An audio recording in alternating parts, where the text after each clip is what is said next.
For a man who could buy anything, the one thing he truly owned was his solitude. Alexander Sterling, a name whispered with reverence in boardrooms and with envy, in society pages, had built an empire from silicon and code. From his penthouse suite overlooking the serene waters of Lake Geneva, the world was a masterpiece he had purchased and framed. Every comfort was curated, every moment scheduled. But in the gilded cage of his success, a ghost from a past he had ruthlessly deleted was about to reappear. He wasn't just about to see his ex-wife. He was about to see the life he threw away, and with it, a small boy with his eyes holding her hand. The air in the presidential suite of the Beau Rivage Genève was precisely 21 degrees Celsius, a temperature Alexander Sterling had found through meticulous experimentation to be optimal for clear thought. Outside, the August sun cast a diamond-like shimmer across Lake Geneva, the jet d'eau pluming into the sky like a triumphant exclamation mark. For Alexander, Geneva was not a vacation. It was a strategic pause, a quiet battleground where he was closing one of the largest mergers of his career. At 38, he had the kind of wealth that reshaped skylines and a reputation that preceded him like a shockwave. He swirled the amber liquid in his glass, a Macallan 1978, a vintage almost as old as he was.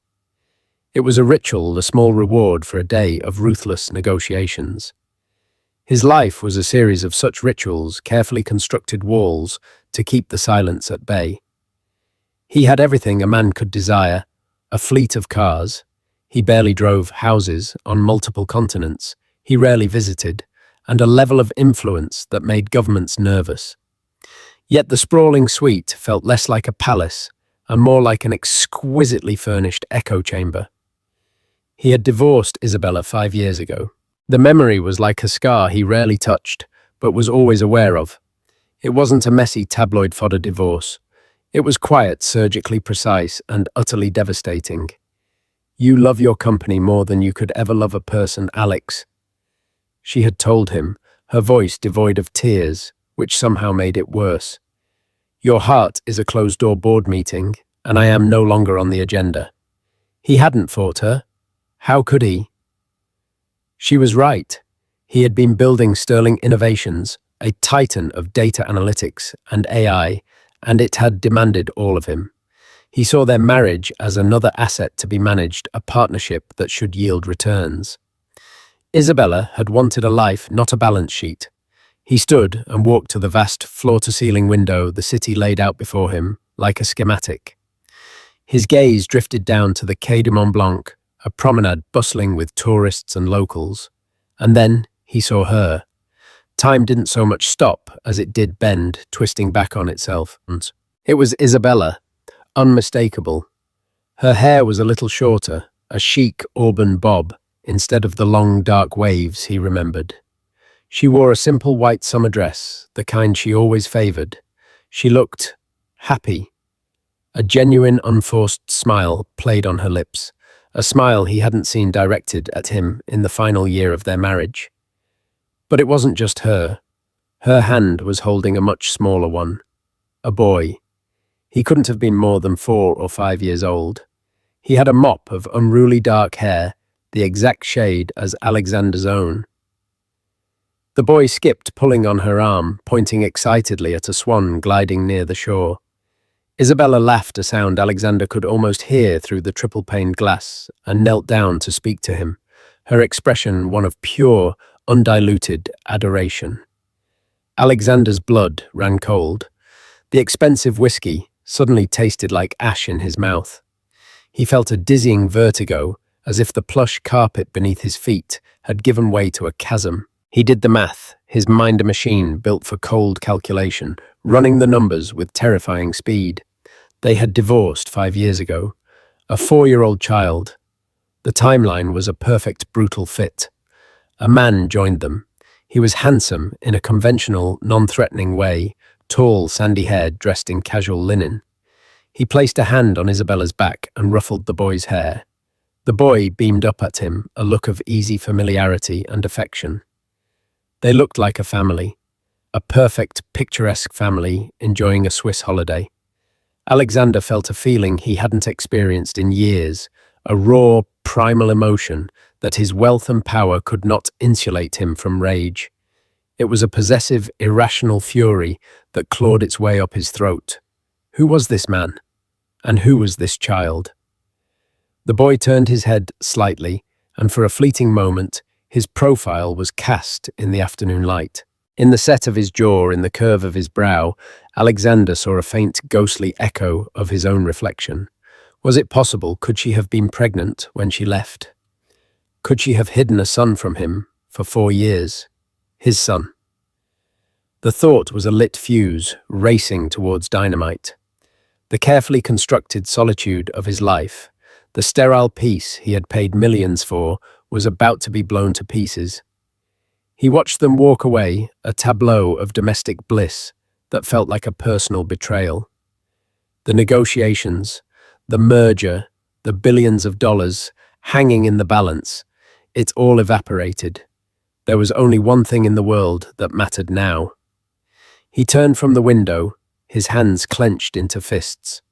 His heart hammered against his ribs, not with the thrill of a business deal, but with the terrifying, earth-shattering possibility that he, Alexander Sterling, the man who had everything, had been robbed of the one thing he never knew he wanted: a son. He snatched his phone from the marble tabletop. He didn't call his lawyer or his COO. He called the one man he kept for problems, money couldn't solve but could certainly investigate. Marcus, he said, his voice a low growl. I have a situation, here, in Geneva. He took a deep, steadying breath, the controlled facade snapping back into place. But his eyes staring at his own reflection in the darkened window were shwadkan. Find out everything you can about Isabella Rossi. She's here, and she's with a child. Patience was a virtue Alexander Sterling wielded like a weapon. He could wait out any competitor, any market fluctuation. But this was different. This wasn't business. It was a gaping wound in the fabric of his past. For 24 hours, he remained in his suite, a predator in a cage, while Marcus, his discreet and ruthlessly efficient investigator, worked his magic. The preliminary report came via a coded message: Isabella Rossi, now residing in Boston, Massachusetts. Married for 3 years to a Daniel Peterson, an accomplished architect. They were in Geneva attending a conference Daniel was speaking at. And the boy, Leo Peterson, age 4. Birth certificate on file in Boston. Father listed Daniel Peterson. The name felt like a physical blow. Leo Peterson. It was a denial, a legal document designed to erase him. But Alexander didn't believe it. The timeline was too neat, too convenient. He had slept with Isabella in a last desperate attempt at reconciliation, a month before she'd asked for the divorce. The dates lined up with a chilling precision he couldn't ignore. He couldn't wait any longer. Marcus had provided their hotel, the Mandarin Oriental, another temple of quiet luxury, just a short chauffeur-driven ride away. Alexander dressed not in his usual bespoke business suit, but in a tailored dark polo shirt and charcoal trousers. He wanted to look less like a corporate raider and more like a man. What kind of man, he wasn't sure. He found them in the hotel's garden cafe, a tranquil oasis overlooking the Rhone. Leo was meticulously coloring in a book, his tongue stuck out in concentration. Isabella and Daniel were talking quietly, their heads close together, a picture of intimate partnership. For a moment, Alexander hesitated. He was an intruder, a disruption to this peaceful scene. Then he saw Leo look up and smile at Daniel, and the cold fury returned, extinguishing all doubt. He walked towards their table, his footsteps silent on the flagstone path. Isabella saw him first. The color drained from her face, her coffee cup frozen halfway to her lips. Her eyes, the same warm chocolate eyes that once looked at him with love, were now wide with alarm and something else, fear. Alex, she breathed, her voice a fragile whisper. Daniel looked up, his expression shifting from curiosity to a guarded watchfulness. He didn't know who Alexander was, but he could read the history etched on his wife's face. Isabella, Alexander said, his voice unnervingly calm. He kept his gaze locked on hers, a silent, powerful accusation. It's been a long time. He then let his eyes drift to the boy, who was now staring at him with open curiosity. The boy had Isabella's warm eyes, but the dark, serious brow was pure sterling. "What are you doing here?" she asked, her composure returning, replaced by a defensive wall.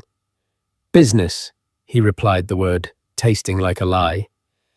"I saw you yesterday on the promenade. I was surprised." Daniel, sensing the tension, stood up, extending a hand. He was a man comfortable in his own skin, not easily intimidated. "I'm Daniel Peterson," he said, his voice friendly but firm. "Izzy's husband." Izzy. The nickname was a casual intimacy that grated on Alexander's nerves. He shook Daniel's hand, a brief, cold gesture. Alexander Sterling. Recognition dawned in Daniel's eyes. He knew the name, of course. Who didn't? But there was something more, a flicker of understanding. He had clearly heard stories. "This is our son Leo," Daniel said, placing a protective hand on the boy's shoulder. Alexander finally looked directly at the child. "Hello, Leo," he said, his voice softer than he intended. Leo shyly ducked behind Daniel's leg. Alexander's heart gave a painful lurch. He knelt down, bringing himself to the boy's level, an act so foreign to him, it felt like he was moving through water. "That's a very nice drawing," Alexander said, gesturing to the coloring book. "It's a dragon," Leo said quietly, peeking out. "A very fierce dragon." Alexander agreed, a ghost of a smile touching his lips. He looked up at Isabella, his expression hardening again. "He's a beautiful boy. He looks familiar." The challenge was laid. Isabella's jaw tightened. "Alex, can we not do this here?" "Do what, Isabella?"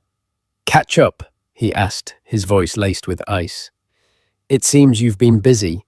A husband, a son. You moved on quickly." "It's been 5 years," she shot back, her voice low and tense. "People build lives in 5 years. You, of all people, should know how much can be built in that time." Daniel stepped in, his tone polite but resolute. "I'm not sure what's happening here, but you're upsetting my wife and my son. I think it's best if you leave." "My wife, my son."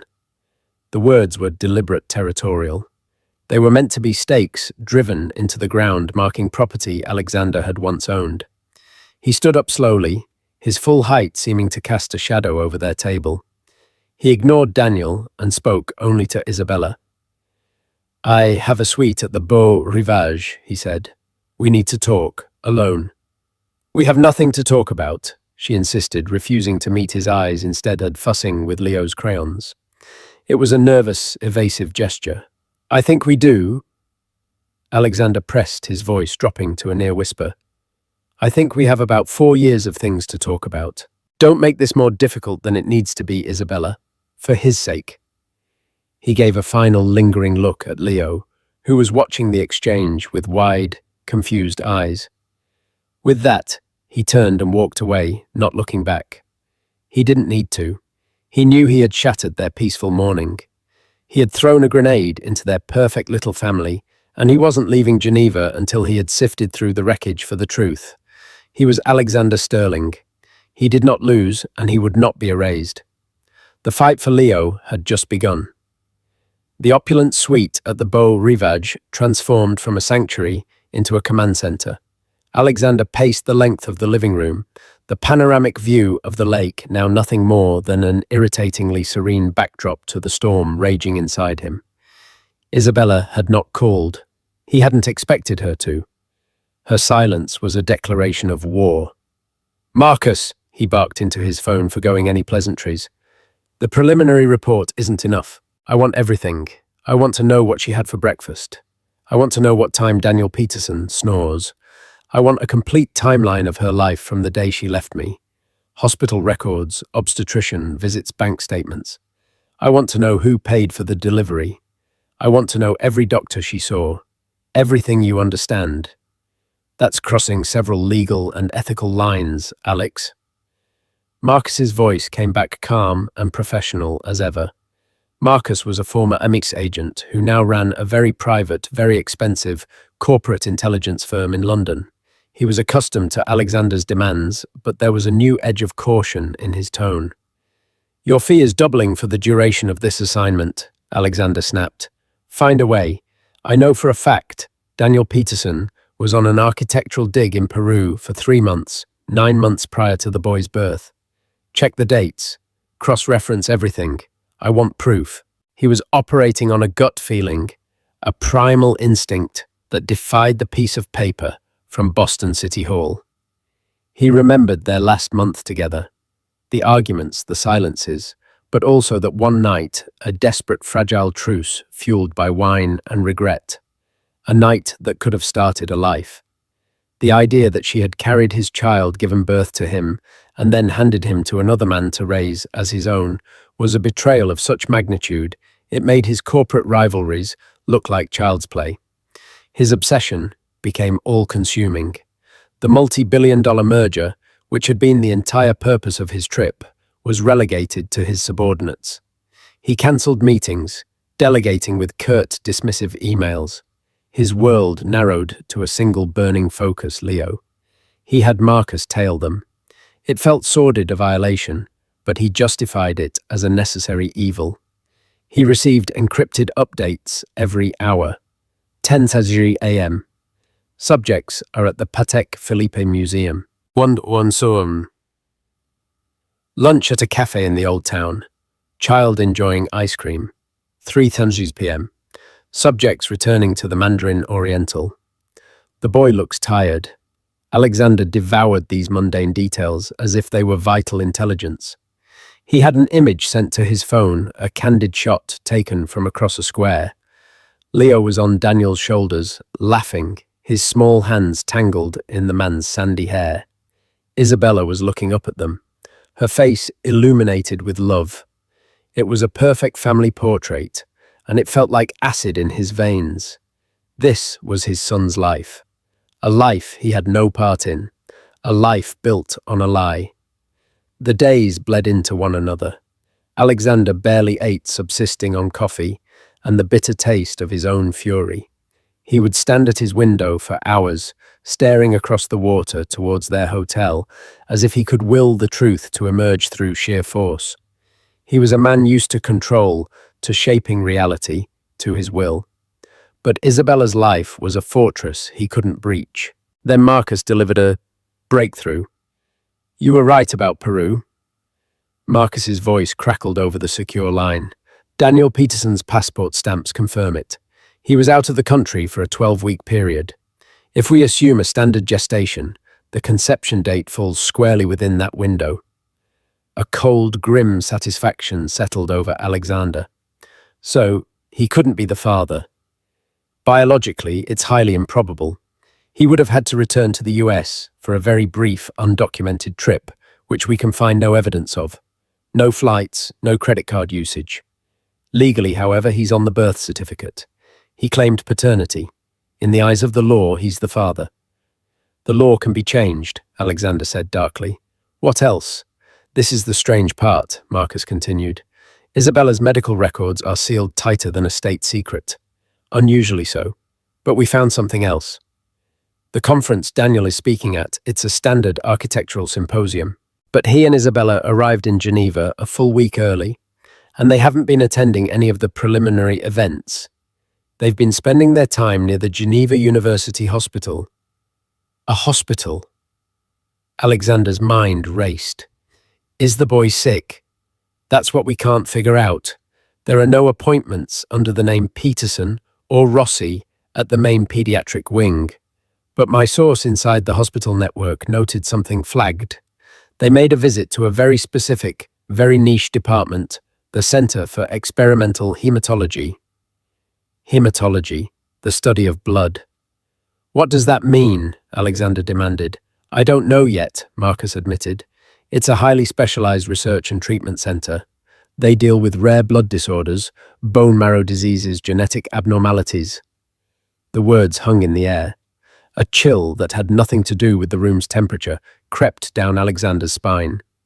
This was no longer just about paternity and betrayal. The carefully constructed image of a happy, healthy family was beginning to crack, revealing something far more complex and frightening underneath. Why would they be at a world-renowned hematology center? Why the secrecy? The obsession shifted. The anger was still there. A hot coal in his gut, but it was now overlaid with a new, terrifying emotion.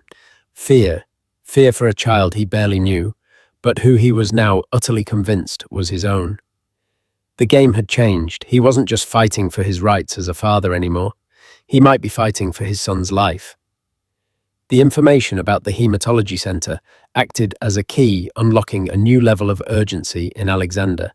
He could no longer afford to play a game of long-distance surveillance and veiled threats. He needed answers, and he needed them now. Armed with the knowledge of Daniel's trip to Peru and the mysterious hospital visit, he orchestrated a second confrontation. He didn't go to their hotel this time. That was their territory. Instead, he had Marcus track their movements and learned they were taking an afternoon boat cruise on the lake. He booked a ticket for the same departure. He spotted them on the upper deck near the railing. Leo was captivated by the churning water in the boat's wake. The wind was gentle and the sun was warm. It was a scene of idyllic family tourism. Alexander felt a bitter irony that he was once again the storm cloud gathering on their horizon. He approached them slowly, deliberately. This time, Isabella didn't look shocked, just weary and resigned, as if she'd been expecting him. Daniel, however, immediately stepped in front of her, and Leo a human shield. Sterling, Daniel said, his voice low and hard, I told you to leave us alone. I would.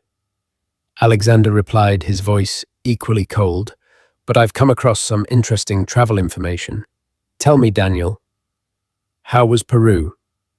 I hear the digs at Caral are fascinating, especially during the fall 5 years ago. Daniel's face went rigid. Isabella flinched as if struck. She grabbed Daniel's arm, a silent plea. I don't know what you're talking about, Daniel blustered, but his eyes betrayed him. Don't you? Alexander pushed, relentless. You were gone for 3 months, September, October, November. And yet Leo was born the following June. The math is stubborn, isn't it? It doesn't care about birth certificates or last names. It just adds up. Isabella finally spoke, her voice trembling with a mixture of anger and desperation. Stop it, Alex. You're a monster. Coming here terrorizing us in front of our child. Our child? Alexander seized the word. Is that what you were about to say, Isabella? Leo, sensing the escalating tension, began to look distressed. He tugged on his mother's dress. Mommy, what's wrong? Why is that man mad? Isabella's resolve crumbled at the sight of her son's fear. She scooped him up, holding him tightly.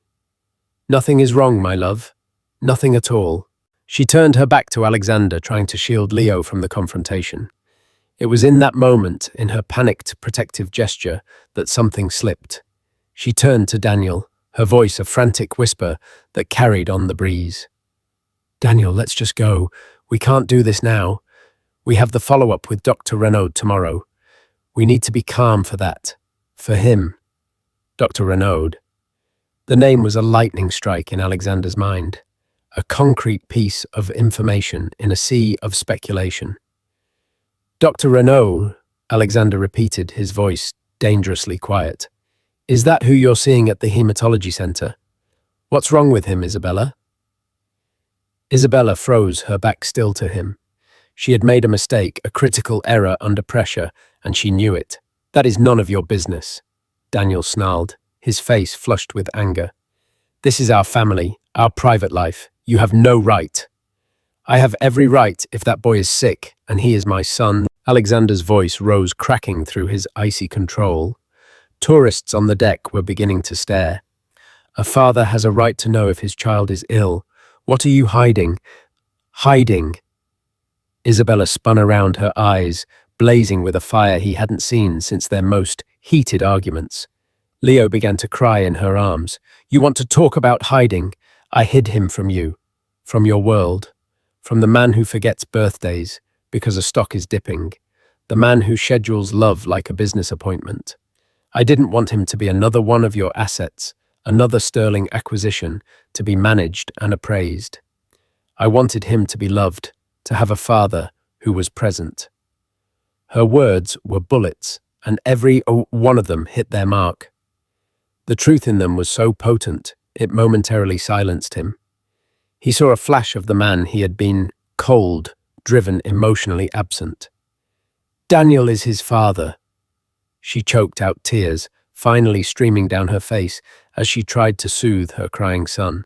He's the one who was there for the first step, the first word, every scraped knee, and every bedtime story. He is his father in every way that matters. Every way except one, it seems. Alexander said, his voice now hollow. The anger was gone, replaced by a cold, dreadful certainty. The one that involves blood. The boat's horn blared, signaling its approach to the dock. The sound was like a funeral dirge. Isabella, clutching Leo, pushed past him, without another word, Daniel following closely behind her, his glare a promise of future conflict. Alexander stood alone at the railing, the beautiful scenery of Lake Geneva now looking bleak and unforgiving. He had won the confrontation. He had cracked her wall of denial. But there was no triumph, only the sickening, terrifying truth settling in his soul. Isabella's fierce, desperate denial wasn't just about protecting her new life. It was about protecting her son, and the name she had let slip, Dr. Renaud, was the key to finding out from what. The name was all he needed. Dr. Annalise Renaud, Center for Experimental Hematology, Geneva University Hospital. While his money and influence could be blunt instruments, they could also be scalpels capable of the most delicate incisions into the world's most private institutions. It took Marcus less than 6 hours. The methods were questionable, the price exorbitant, but the results were absolute. The report arrived on Alexander's encrypted laptop, not as a text file, but as a series of scanned medical documents, their clinical language a stark contrast to the emotional chaos of the past few days. Alexander sat in the dim light of his suite, the city lights beginning to twinkle outside, and he read, Patient Leo Peterson, age 4, diagnosis, congenital omega-karyocytic thrombocytopenia, CAMT.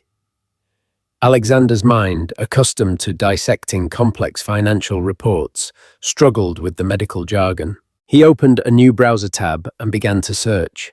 The words that came back were chilling. Rare genetic disorder, bone marrow failure, severe lack of platelets, high risk of bleeding, aplastic anemia. The prognosis was stark, a downward slope that steepened with time. The only definitive cure, a hematopoietic stem cell transplant. A bone marrow transplant. He read on his heart, pounding a slow, heavy drumbeat against his ribs.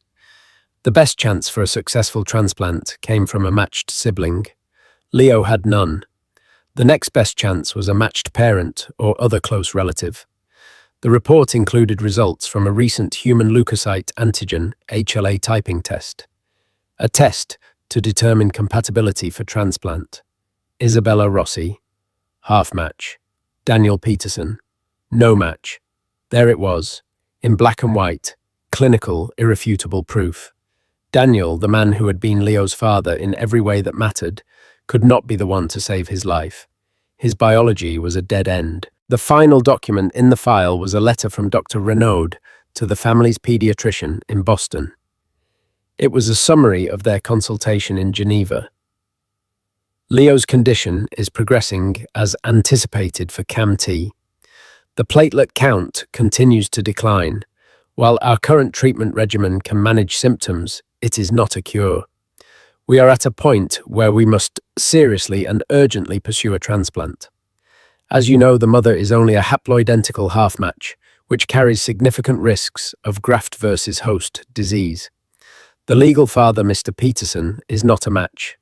Mrs. Peterson Rossi was reluctant, but I have impressed upon her the critical importance of testing the biological father should he be reachable. Given the genetic nature of Camt, he represents Leo's best and perhaps only hope for a full match and a successful long-term cure. Alexander leaned back, the air knocked from his lungs. It all clicked into place, every piece of the puzzle locking together with sickening clarity. Her lies, her desperation, her fear. It wasn't just about keeping Leo from him. It was about a terrible, impossible choice she had been trying to outrun for 4 years.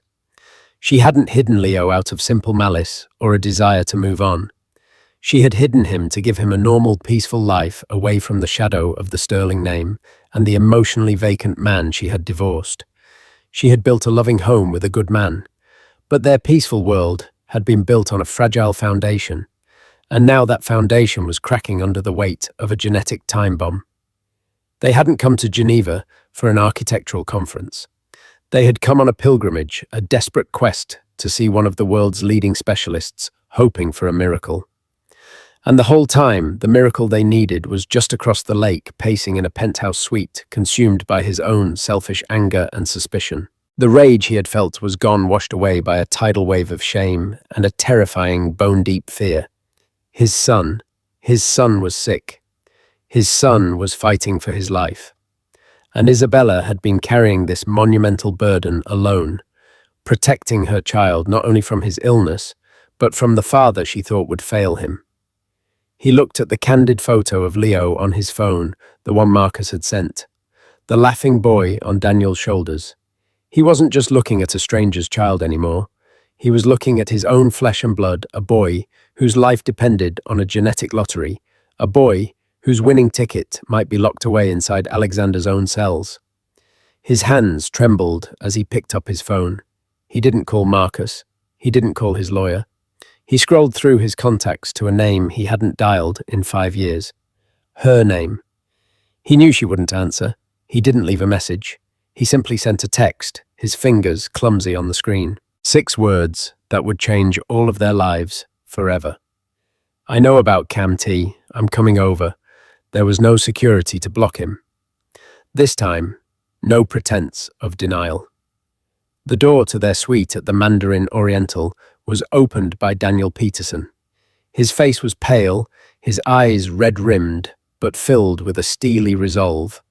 It was not the look of a rival, but of a desperate father facing an unwelcome necessity. "She's in the sitting room," Daniel said, his voice raspy. "Leo's asleep." Alexander stepped inside.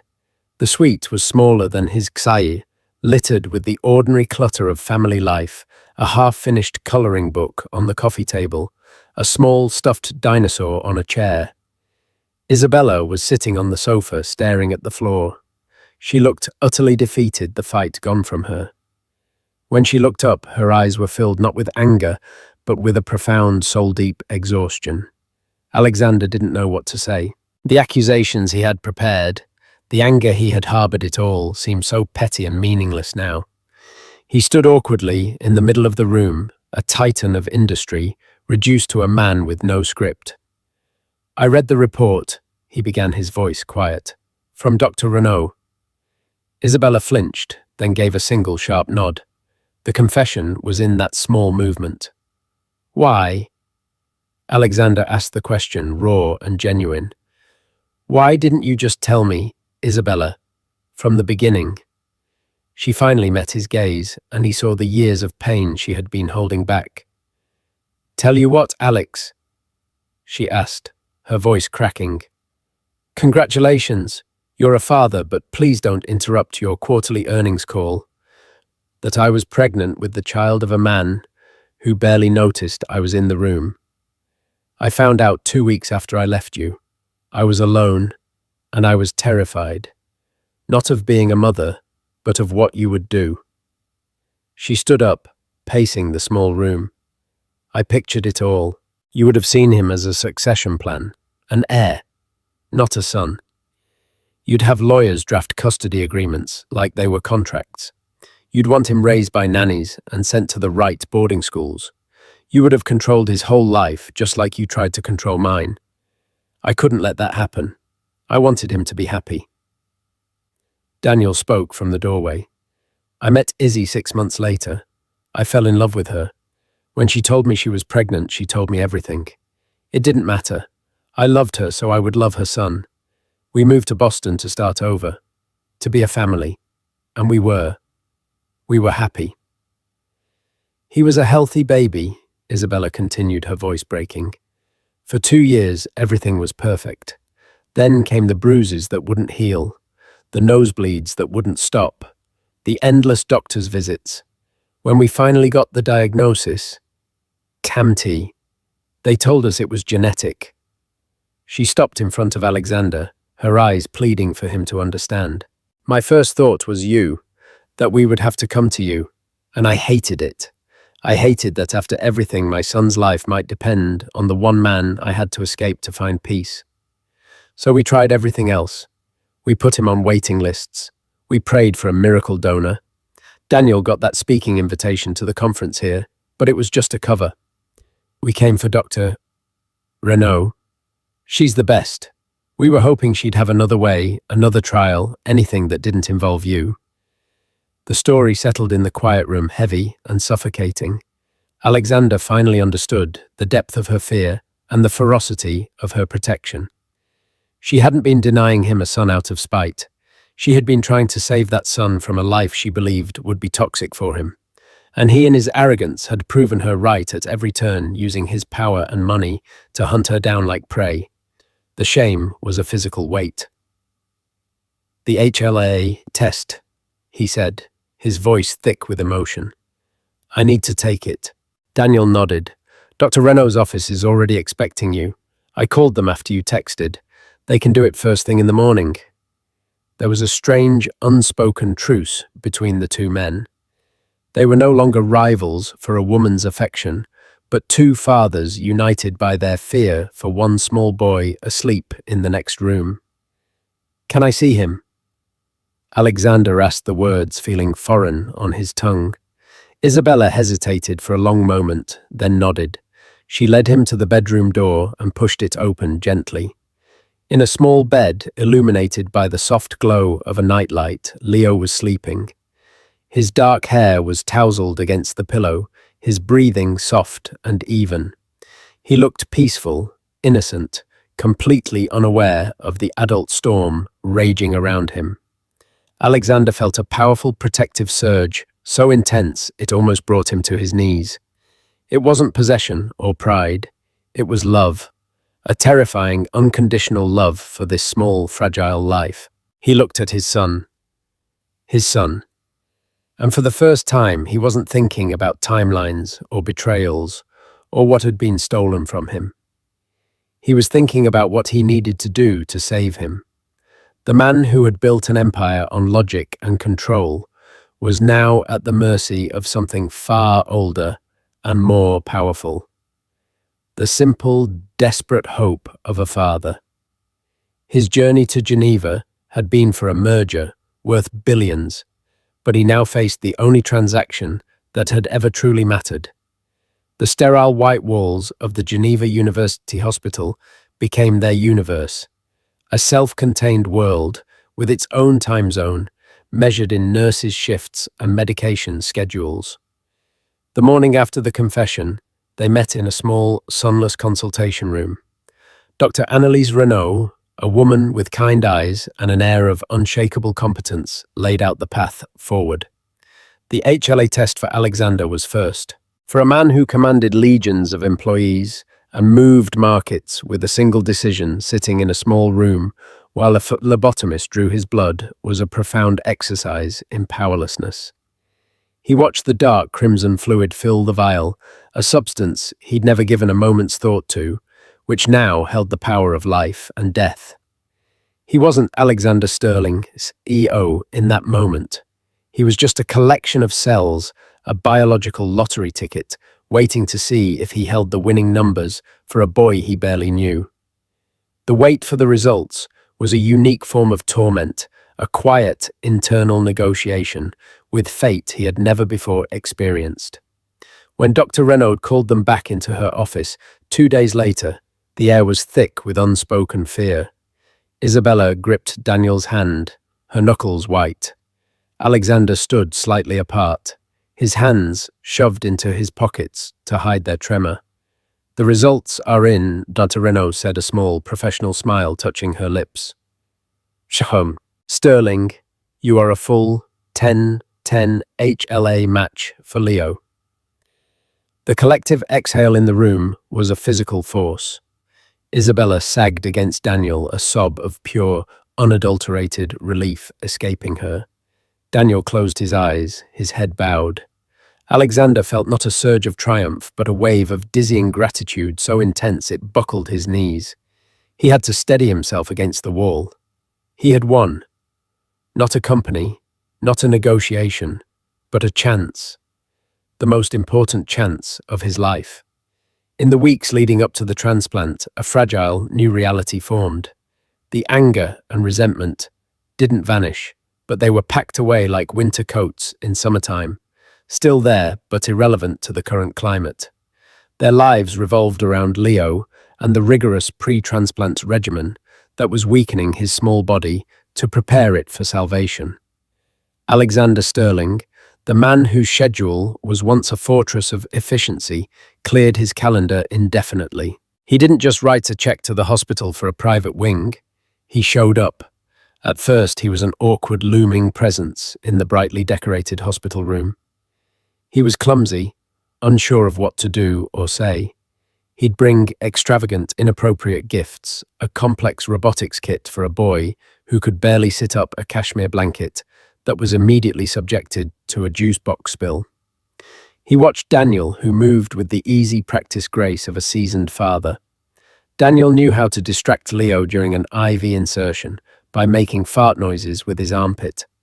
He knew that Leo liked his toast cut into triangles, not squares.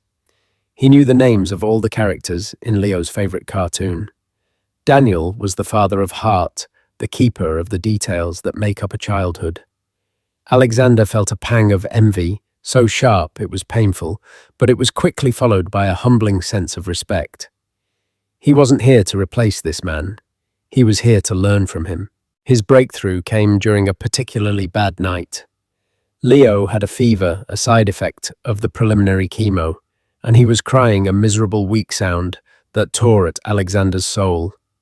Isabella was exhausted, asleep on the cot. Daniel was down in the cafeteria getting coffee. Alexander was alone with his son. "I want Daddy," Leo whimpered, pushing away the water Alexander offered. "I know. He'll be right back," Alexander said softly, his voice feeling thick and useless. "It hurts," Leo cried, clutching his stomach. Alexander sat on the edge of the bed, a feeling of utter helplessness washing over him. All his money, all his power, and he couldn't stop the pain of one small child.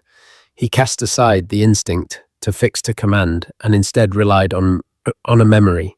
He remembered Leo talking endlessly about a story Isabella had read him about a dragon named Sparky, who was afraid of the dark. "Hey," Alexander began, his voice hesitant. "Did I ever tell you about Sparky's cousin? His name is, Vulcan, and he wasn't afraid of the dark. He was afraid of doctors." Leo's crying subsided to a sniffle. He looked at Alexander with curiosity. Really, well, Alexander said, gaining confidence. Because they had needles and he was a dragon. He thought it was very embarrassing. What if the other dragons found out a needle could poke him? "So you know what he did?" "What?" Leo whispered. "He learned a magic trick. He would count backwards from 10, and with every number he imagined blowing out one puff of smoke. By the time he got to 1, he had imagined a big protective cloud of smoke all around him, and he couldn't feel a thing." They counted backwards from 10 together, Leo's small voice joining his. By the end, Leo's eyes were drooping, the pain eased by distraction, his body finally succumbing to exhaustion. He fell asleep, holding Alexander's finger. Alexander sat there for over an hour, not moving, watching the gentle rise and fall of his son's chest. It was the most important work he had ever done. The uneasy truce with Daniel solidified into something more in the shared purgatory of the hospital cafeteria. One night, Daniel looked at him across the formica table, his face etched with exhaustion. "I have to ask," Daniel said, his voice low. "After this, after he's better, what's your plan? Are we going to be getting letters from your lawyers?" The fear behind the question was raw and palpable. The fear of being erased. Alexander looked at him directly. "Daniel, I spent the last 5 years building an empire because I was too much of a coward to build a life. You built a life. You built it with Isabella, and you built it for Leo. I can never repay you for that. The idea that I would try to tear that apart. That's the old me, the man I was when I came to Geneva." He paused, searching for the right words. "You are his father. You will always be Dad. My hope is that someday I might earn the right to be Alex. I will never sue for custody. I am suing for a chance to be in his life, not to take over his life. You have my word." Daniel studied his face for a long moment and then nodded a silent acceptance of the vow. The day of the transplant was surreal. Alexander lay in a bed, a machine quietly cycling his blood, harvesting the precious stem cells. He felt a strange sense of purpose, of his body finally doing something truly worthwhile. He was not acquiring, he was giving. Hours later, in Leo's sterile room, they all watched as a small bag of reddish fluid, labeled Sterling Alexander, was carefully hung on a knife pole. It was life distilled and anonymous, flowing down a clear tube into the port in his son's chest. Isabella wept silently.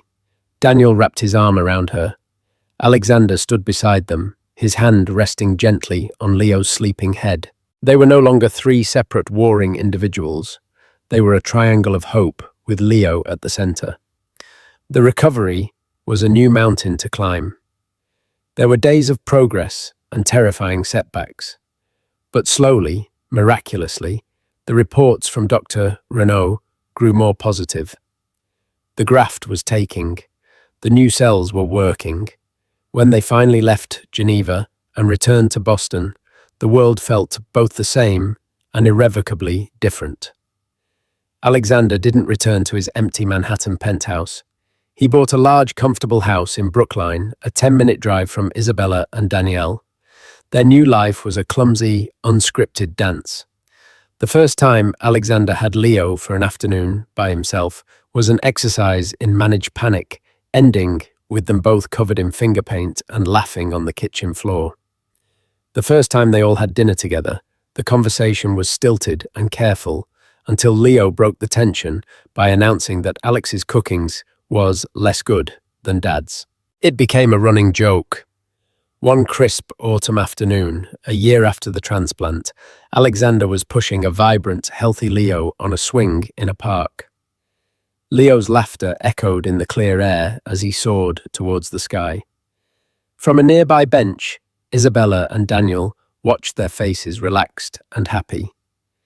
Alexander looked at the scene, this beautiful, impossible tableau he was now a part of. He thought of the man he had been, the one who saw life as a series of acquisitions. He had come to Geneva to acquire a company. He had left having been gifted a life. He hadn't lost a corporate battle. He had won a soul, his own. He realized the balance sheet of his life had been wrong all along. The true assets weren't the stock holdings or the real estate. They were the sound of his son's laughter, the shared, knowing glance with Daniel across a playground, the fragile but resilient peace he'd made with Isabella. This was the real fortune. He hadn't bought it. He hadn't inherited it. He had, against all odds, been allowed to earn it, and every day he would keep trying to be worthy of it. Alexander Sterling's journey began in a lonely palace of his own, making a world defined by what he could acquire. It ended in a place he never expected, a family, messy, complicated, and forged, not by law or romance, but by the fierce, unconditional love for a child. He learned that the most important merger of his life had nothing to do with business, and that true redemption is found not in reclaiming the past, but in showing up for the future. His son didn't just get his father's bone marrow, he got his father's heart. If this story of heartbreak, sacrifice, and the incredible power of love moved you, please give this video a like and share it with someone who appreciates a story that goes beyond the headlines. And don't forget to subscribe to our channel for more real-life dramas that uncover the profound truths hidden just beneath the surface of our lives. Click the notification bell so you never miss a story.